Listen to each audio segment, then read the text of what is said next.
Okay. Hello. All right. So, how to be a Krishna conscious grhastha, good grhastha?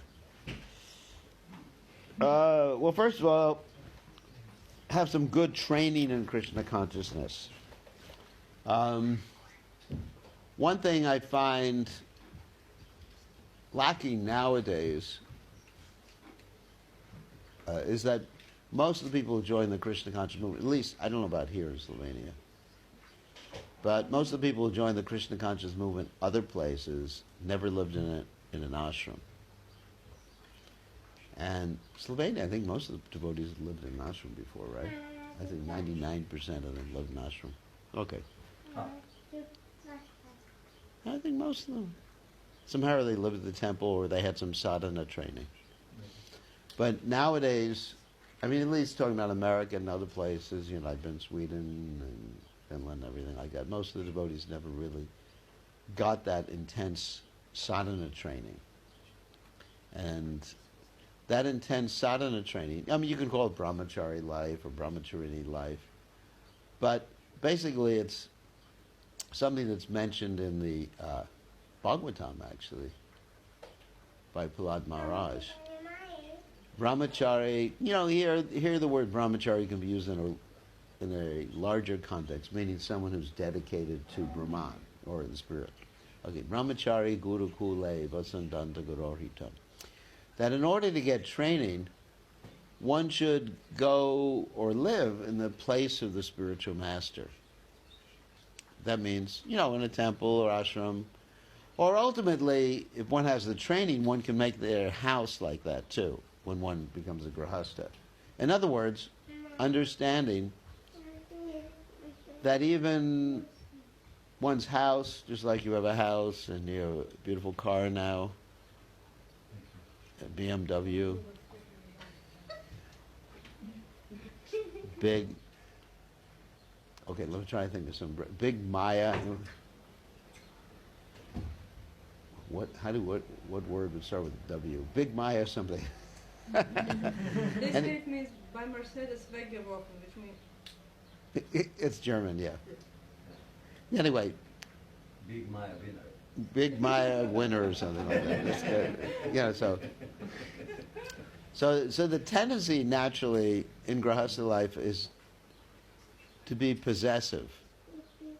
To think that, I'm not saying you're like that, but I'm saying that to think that this is my husband, my wife, my home, my children. And of course, one has to be responsible. You can't just say, you're not my child. That would be kind of abusive. I mean, just like when I was a new devotee, I was in charge of Gurukul for a few months. And the children were crying, "Mommy, Mommy." And I said, basically, that's an illusion. She's not your mother.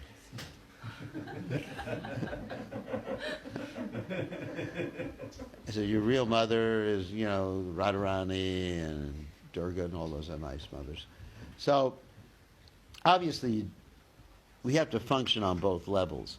But internally, we should be thinking that Ishabasham idam sarvam yatkancha jagajam jagat tenikachena bunjada magradha kashasvidhanam. That's actually from the Upanishad, those of you who recognize that. That everything is owned and controlled by the Supreme Personality of Godhead. And then we're all given a certain quota. In other words, Krishna lends us things to use in his service. Just like if someone lends you his car to, let's say you're a chauffeur. You know what a chauffeur is? Chauffeur, yeah. Like a driver, professional driver. And you're driving around Donald Trump. I mean, no, God forbid. So anyway, so let's say you're driving around someone who's actually much more attractive. Not a lady. Oh my God. No, don't even mention that. So but let's say you're driving around some big star or a politician like that. And so as soon as you drop them off, then you just take the car for your own enjoyment. Now that would mean that you're a thief. Maybe not a thief, but you're actually not responsible. So really whatever we have, and we're not just talking about gross things. Gross in this sense means something that you can touch, not something horrible. In English we have this word gross. You say, that's really gross. You heard that before? But let's talk about things, the gross matter, earth, water, fire, air, ether, that you can touch. But even subtle matter, like our intelligence, our ability. Like Krishna says in the Gita, he says, I am the ability in man, of man. Ability in man, too, yeah. So I'm the ability in man, or also in women. It's not just men are given things by Krishna. Women are also given things by Krishna. So it's just to understand that whatever we have, another verse is Manasa Deha Geha Yokishamor Aprilam Tu Yapade Nanda Kishore. That's important verse. Whatever I have, my home, my body, everything, it's yours, Nanda Kishore. Nanda Kishore is Krishna. So that consciousness has to be there. And really, if one doesn't get, going back to the training, and one doesn't get that training, it's very hard to imbibe that consciousness. So that's a challenge we have right now.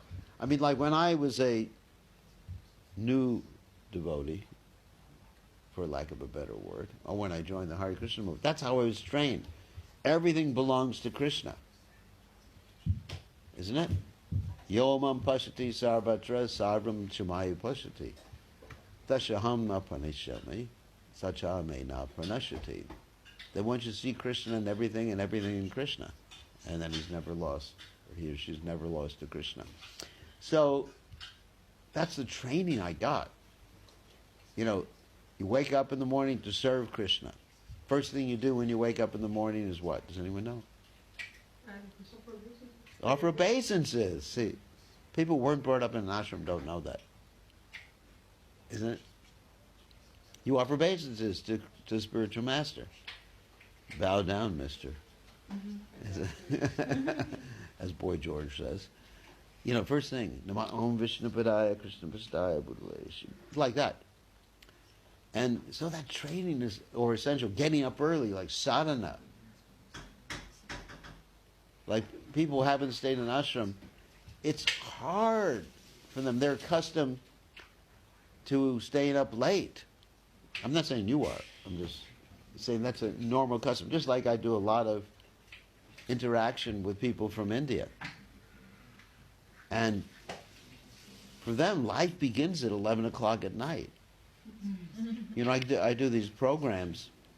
I try not to do the programs, but anyway, sometimes I do these programs. The program starts at 8 o'clock at night. And in Fiji, it's even worse. It starts at 9 o'clock. Kshetri, isn't it true? You've been to some of Rasa Bihari's programs? Yeah, it's crazy. It's already dark outside. It's dark, and they're just starting the program. Because I cut out, I leave. Right? I give a lecture and say, I'm out of here. But I'm just thinking, there's not that understanding of the importance of the early morning time. You understand? When the Brahma Muhurta hour, many people I talked about Brahma Muhurta said, what's that? Brahma Muhurta. Anyway, so the early morning, the chanting and the, Mangalarti and everything like that. So I would say that the experience I had living in temple for so many years really fixed me in Krishna consciousness. I mean, I still get up early. In fact, lately I've been getting up earlier than I've ever gotten up before. And I'm trying to, like I have a program I was describing to the devotees. Now I usually try to get up at 3:30 in the morning or earlier and do my deity worship before Mangalarti. And in Nugaloka, I actually do a lot of exercise before, walk and chant before Mangalarti. And then I have my rounds done really early in the morning. And I have a chance to do whatever nonsense I do during the day. But anyway, what play video games. No, I don't play video games. Correspondence and other things. I have a lot more time in the day, and my mind. I really like that program when you get up early. But I'm just comparing that, like grhastha life. People haven't had that training. It's really hard for them to understand it. So, I would say to be a good grhastha. Look at Bhaktivinoda Thakur. I'm not expecting any of you to be like him. He would go to sleep at 8 o'clock at night. His disappearance day was just a few days ago, remember? And he would go to sleep at 8 o'clock at night, and he'd wake up at 10 at night, not in the morning. I know people who go to sleep at 12 o'clock at night, and they wake up at 10 in the morning. We used to do that in the university. Actually, later. So, look at that example of household life right there. I'm not expecting anybody to follow that example. And then all night long, he'd be writing and engaged in Krishna conscious activities. And then, I think about 4 o'clock, he took a half-hour nap. That was his schedule. And then he got up again and did more correspondence and writing. And then he took a little breakfast, like milk and chapatis or whatever. And then he went off to the court and did a full day work in the court. And he came back. Now, that is not something anybody could do except for a liberated soul. However, the point is he had good sadhana. And I think that's the most essential thing. And then also, as far as household life is concerned, it should be, I was just reading, I was just reading Grandfather Bhishma's instructions on household life.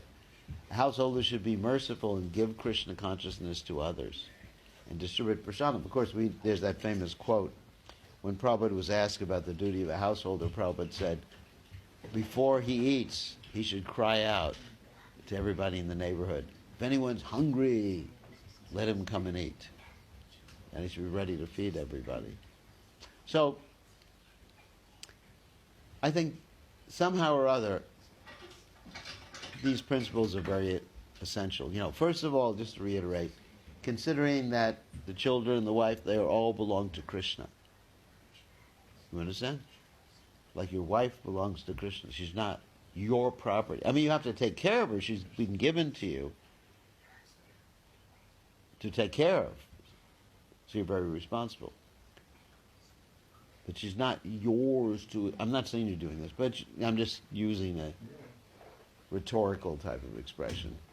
She's not yours to enjoy or to serve. And there's this whole conception that people get married and now you have someone to clean your laundry, cook for you.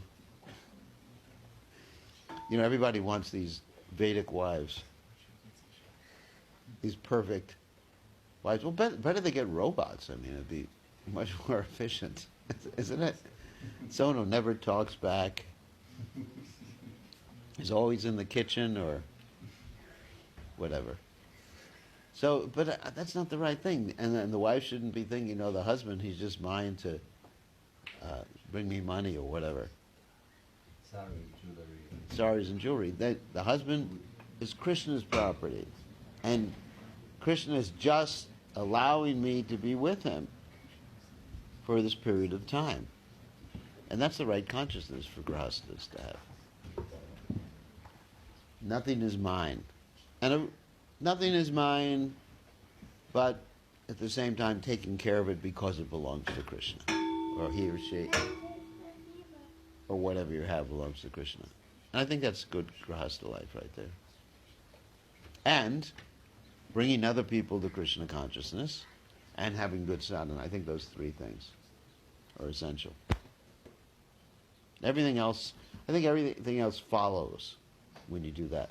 Then your children become Krishna conscious. Actually, another thing about children. Okay, here's a realization I had about children. I'm a sannyasi. What sort of realizations do I have?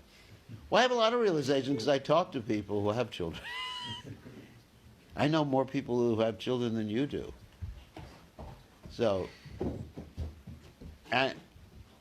I was just talking to our temple president in North Carolina. She has 2 children. Ishwarapuri. Nice son, isn't it? Very, very nice. Sundari, the daughter. So anyway, so both of these children, one is 13, and the other one's about 14 or 15. She's probably going to watch this one. And guess what? Both of them are taking initiation this year. From whom? Me. From you. From me, yeah. They're both taking initiation. So I was wondering, and I had a conversation with them. I said, what do you want to do in life? They said, I just want to serve Krishna and become a Krishna conscious. I said, oh my God, you're better than me. I was saying, why are they like that? And then it's an interesting realization for those of you ladies who will later have children. She said, well, I do attachment parenting. You know what that is? Attachment parenting, anyway, I'm not saying that every lady can do that. It's just like for the first 2 years, you strap the baby on yourself.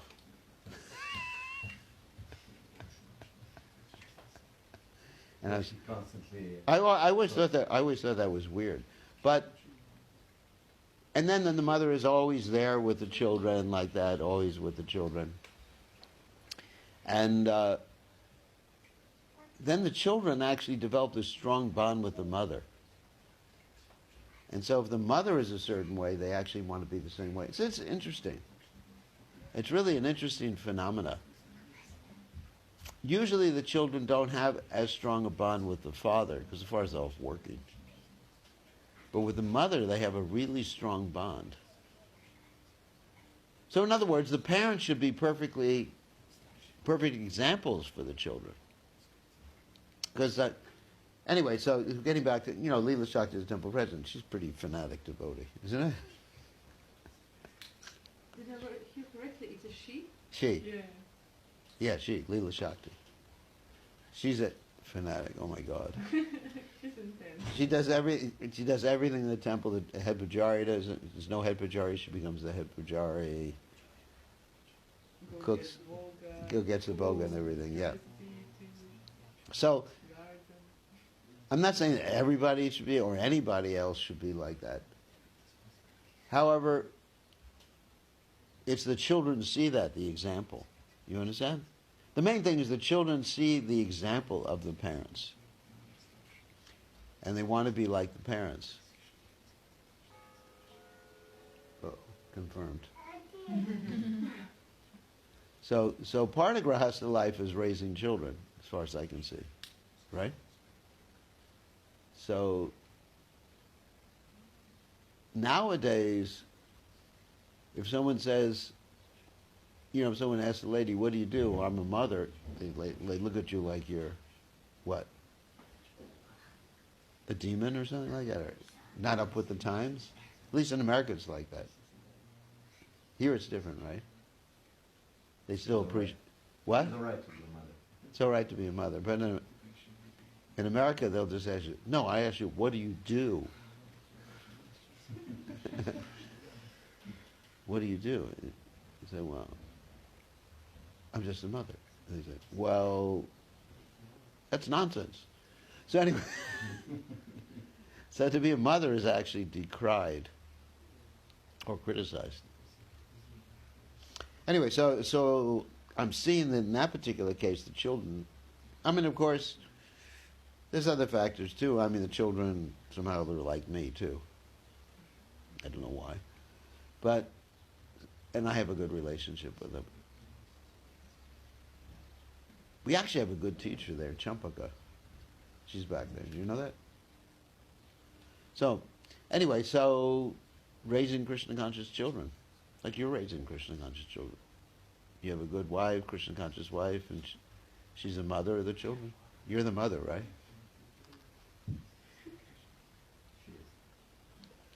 And also, you have your mother taking care of the children too, which is good. So there's always that influence. And his mother. His mother also. So. My sister. Your sister also. So, there's a family connection. Family attachment, as much as I'm a sannyasi and I always used to criticize family attachment, I'm seeing it's good. It's really good. Because it could be used to keep people in Krishna consciousness. When I was young, I just thought, just tell the kids, like I said before, that they have no... Then Radharani's their mother. That lady who they popped out of is not really... It's just a lady who, produced your body.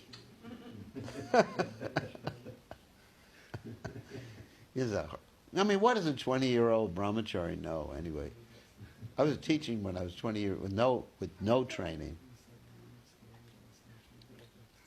Anyway, so I think that's really important. Children have to bond with the parents, and the parents have to be Krishna conscious. If the parents have good sadhana, like this, these two young children I just mentioned, Ishwarpuri and Sundari, they have great sadhana. The other day, it was Ekadasi, and Ishwarpuri chanted 64 rounds. And his mother didn't tell him to do it. He just did it. And when his mother doesn't wake him up for Mangalarti, he yells at her. So why don't you get me up? So, anyway, they're exemplary. Of course, she's probably watching this anyway. Just trying to encourage her. Anyway, so I think that's really important. The bonding with the kids. And also, having loving relationships. Not being so fanatic in Krishna consciousness. That's a problem. That people learn the philosophy and they misapply it not only in household life, but they misapply it in their relationships with each other. Let's say, actually, Somadatri was just telling me something, that when she had someone who visited Tulsi Priya in the hospital, and they just started preaching to her. Imagine, someone is experiencing that sort of disease and has just lost their husband, and he just preached to someone, you're not the body, this is fortunate, when you're going to die. You could tell me that. If I knew, I was going to die in 6 months, someone would tell me, unfortunately, I'd say, yeah, you're right. But I'm on a different level, hopefully, of Krishna consciousness. So I think we have to deal with each other in a more human fashion, rather than just being on the philosophical platform all the time. Of course, that's part of my course about empathic communication, which I teach. I just gave a seminar for like 200 or 300 people in Gita Nagari. Did you see any of the videos of that? No. You saw that. It's really well received. Because we oftentimes are too philosophical. So I think a householder should know the philosophy, but know when to apply it. And the relationships should be loving relationships with everybody, especially with the wife and family. And there should be some natural attachment. Well, imagine that coming out of the mouth of that sannyasi. So there should be attachment. Why not? Because you see the other person as Krishna's, and you love the other person because you want them to be Krishna conscious, right? So, anyway, that's the answer to the question. But I think a lot starts with good sadhana. Because you can't really develop, let's say, spiritual vision or even qualities in the mode of goodness without good sadhana. Especially nowadays, the modes of passion and ignorance tend to... What's that?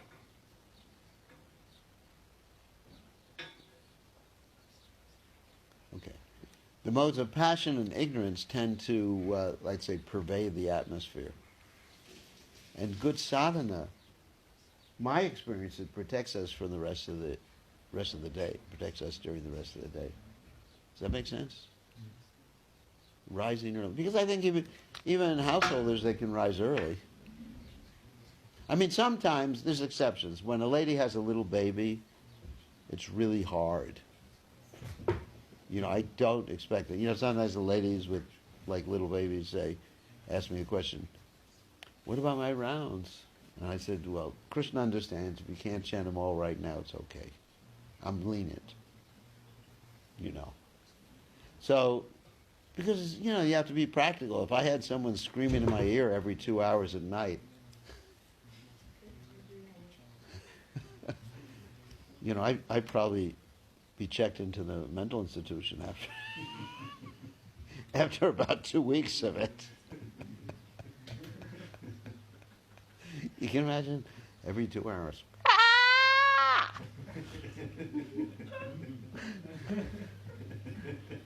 That's a sannyas class. Anyway, so so mothers have special affection. I don't think fathers have that same sort of affection, not generally. Not generally. So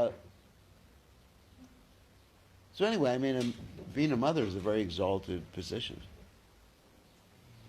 Another realization I had was how, you hear all these statements, Chandika Pandit, that a man should see every woman other than his wife as mother. Remember? Everybody's heard that? And in the temples, that's why they call all the ladies Matajis. So I had a realization about that statement.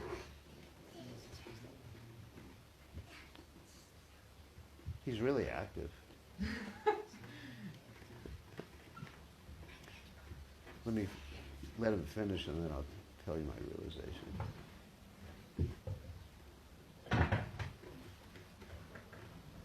Actually, the statement is the one should see every woman other than his wife as mother. The statement is not.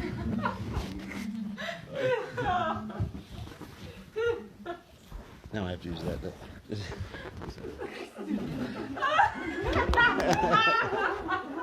That's all right.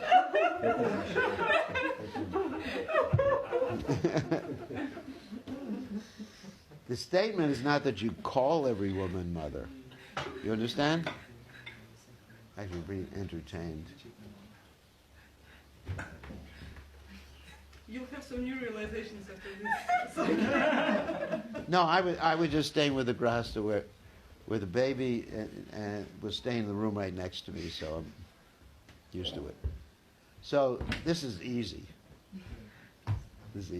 So anyway, getting back to the point. So you hear these statements that a man should always see every woman who's not married to him as mother. It doesn't state that one should call every woman mother. That's first point. Second point is, what does that mean? I've been thinking about that for a while, that it's really hard for me to try to see a young lady as mother. It's really hard. Do I just take the app and age her or something like that? There's an app on the phone. You can actually take a picture of someone and age them. Because my mother is 92, 93 years old. I don't know many people in the Hare Krishna movement 92 and 93 years old. So my age is kind of hard to do that. But I understood that you take it in the right context, it means you see every woman as respectable. Because what does mother mean? If you look at Indian culture,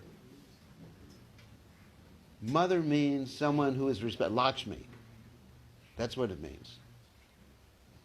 Because in the Indian culture, not the modern Indian culture, traditional Indian culture, women were held in very high esteem.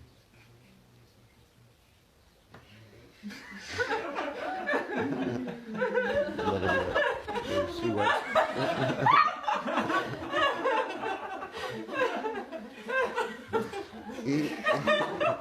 He knows he's performing. He knows he's online. Anyway, so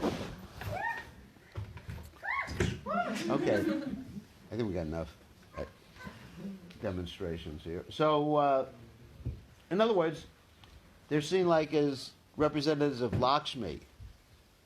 That's my understanding. But the way it's sometimes used in ISKCON, the word Mataji is used almost in a derogatory fashion. You understand derogatory? In a negative fashion. Yeah. Prabhu's there and Mataji's over there. So it's not so much the nomenclature, it's the mood, or even, literally mother. You understand? It's the mood that all ladies are seen as respectable and worthy of honor and protection. I think that's really the point. Because in Indian culture, your mother, you protect your mother. I mean, I know people like in traditional Indian culture, and their mother is everything to them. They would die for their mother. And in the West, of course, it's not like that. They die to be with their mother. Anyway, it would be like death. Death to deep. That's all right. I mean, let him be. He's having fun. So, does everybody understand that point? It's an interesting point. That mother, in other words, they're using the word mother to mean respectable person. Respectable, honorable, and even worthy of worship. That's mother. That's Indian. You understand? And that's what Chanakya Pandit meant. Not someone to be enjoyed, but respectable.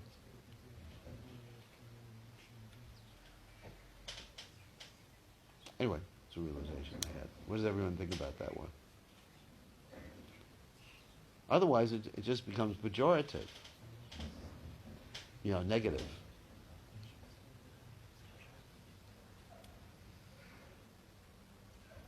Just like the whole Mahabharata war was fought, the main reason it was fought was because Draupadi was disrespected. Try to remember that. There's the attempt to disrobe it. Anyway, she was dragged into the assembly house by her hair, by Dushashan. And that's basically the instigating cause for the whole Mahabharata war. Because after that, after she was, let's say, the attempted abuse, she basically always kept her hair down just to remind the Pandavas of what had happened. And she took a vow never to tie her hair until Dushashan was killed and Bhimsen drank his blood. But that meant she was held in the highest esteem. Right? And that's why Grandfather Bhishma had to be killed. Because of that. He didn't do anything. He didn't interfere. Although he was capable of interfering, he didn't interfere. So, all right. So much for that one. Any other questions? Questions or comments or problems from the Matajis? Sorry. That's a joke. Actually, when Prabhupada called upon the ladies to chant, let's say, the Sanskrit verse in class, he said, ladies. You never hear him say, Matajis. So I know people get upset when I try to change the culture of ISKCON. They really get upset with me. But it's a question of the consciousness. It's not really a question of what you call someone. Whether you call them Prabhu, Prabhi, Mataji, Pitaji, whatever you call someone. But it's the consciousness in which you call someone, when you address someone, isn't it? I think that's much more, that's millions of times more important than the term that you use. Like you can also say ladies in a negative way too, right? Say, okay, ladies.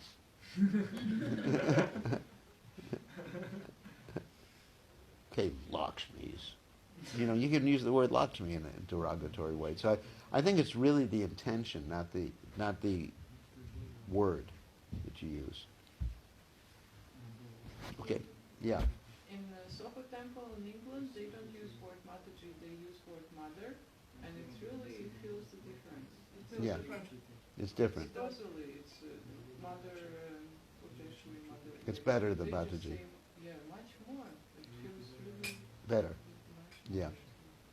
Yeah, because then it's, the word mother is much more respectable than Mataji. Yes, there is a sense like it clicks that, yeah, it's not. Yeah.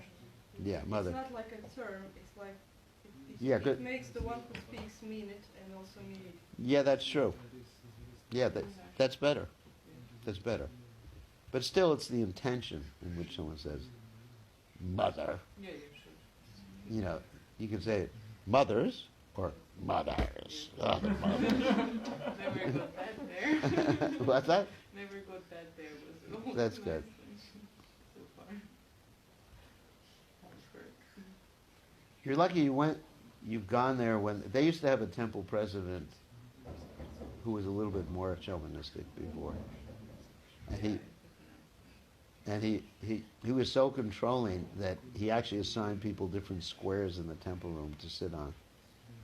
One time I went there, and I was sitting on the wrong square. He says, Marge, you can't sit there. I said, that's not your square, you know. It's different now. Yeah. Yeah, he was a nice devotee. He's a nice devotee.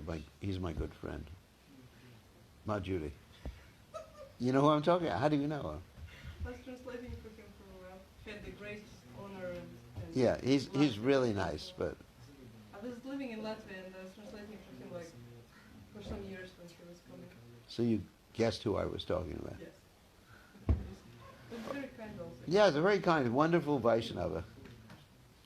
He's a very detailed man. All right, so we take prasad now? I guess. Yeah. I think that's enough.